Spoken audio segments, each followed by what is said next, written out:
practice of mid-decade redistricting is becoming a significant issue, transforming the political landscape ahead of the 2026 midterms.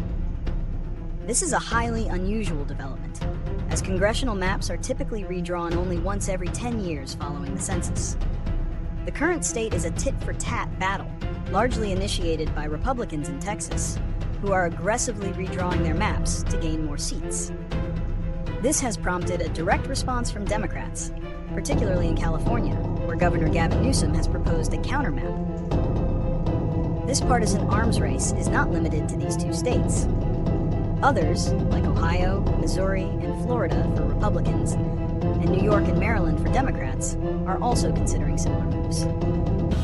The issue has created a national debate over the fairness of the electoral system, with both sides arguing they are simply responding to the other's attempts at a partisan power grab. The legal challenges and political maneuvering in these states could fundamentally reshape the balance of power in the U.S. House of Representatives. The current push for mid-decade redistricting is primarily driven by partisan political strategy.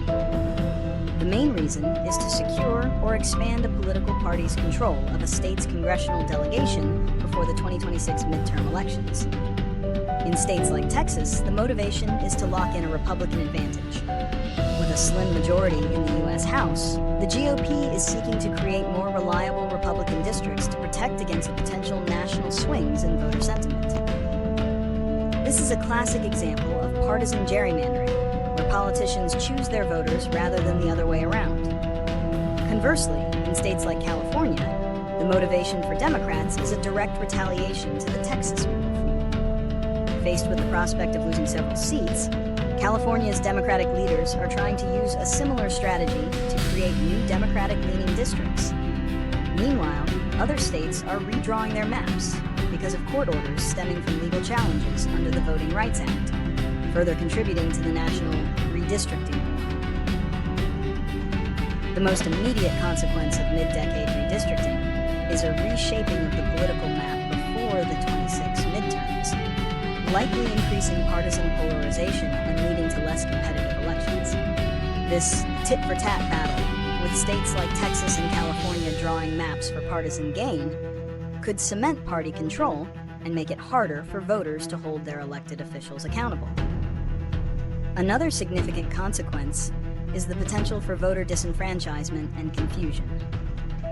Redrawing district lines mid-cycle can split communities of interest, making it difficult for voters to know who their representative is and potentially diluting the power of minority groups, particularly in states where the Voting Rights Act is a factor. Finally, the practice sets a dangerous precedent.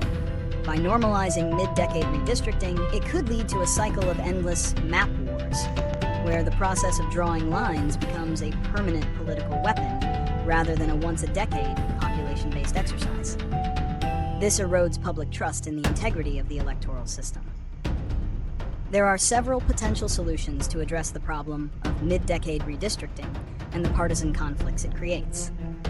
The most effective would be a federal law that explicitly prohibits redrawing congressional maps more than once per decade following the census.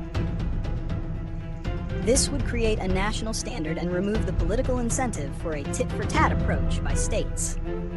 Alternatively, states could adopt independent, nonpartisan redistricting commissions.